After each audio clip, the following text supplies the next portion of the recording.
Price Lord. 2 September. இன்னைக்கு ஏசப்பாங்களை பார்த்து சொல்ற வார்த்தை என்னவென்றால், தருவீர். ஆண்டவரே, அடியனுக்கு என்ன தருவீர் என்று ஆதியாகமம் 15:2 சொல்லப்பட்டிருக்கு. நான் ஒரு சிலரை பார்த்துருக்கேன். அவங்க தேவன் அவங்களுக்கு செய்த எல்லா நன்மைகளையும் மறந்து அவங்க எதிர்பார்த்த முடிவு அவங்களுக்கு தரலன்னொன்னே, அல்லது அவங்க எதிர்பார்த்ததை அவங்களுக்கு கொடுக்கலன்னொன்னே தேவன் மேலே அவங்க கோவப்பட்டு, ஆண்டவரே எனக்கு என்ன தருவீர் என்று கோவத்தோடு கேட்பாங்க. அதே தான் இங்கே ஆபிரகாமும் பண்ணுறாரு.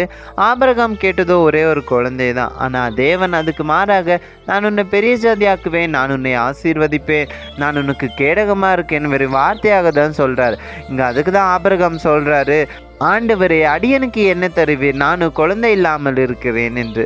ஸோ நம்ம வாழ்க்கையிலும் அநேக நேரத்தில் இப்படி தான் பண்ணுறோம். தேவன் கொடுத்தது மறந்துட்டு நம்ம எதிர்பார்த்தது எனக்கு கொடுங்கன்னு கேட்போம். ஆனால் இங்கே பாருங்கள், தேவன் ஏற்ற காலத்தில் எல்லாமே உங்களுக்கு கொடுக்க செய்வார். தேவன் உங்களுக்கு முன்குறித்ததை நிச்சயமாகவே உங்களுக்கு கொடுப்பார்.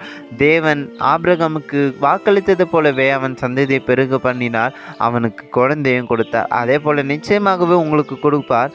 விசுவாசிங்க, நிச்சயமாகவே உங்களோட காத்திருப்பின் பலன் மிகுதியாக இருக்கும். ஸோ அவர் நிச்சயமாகவே உங்களுக்கு நன்மையானதை கொடுப்பார். பை வாஸ் விஜயபராஜ்.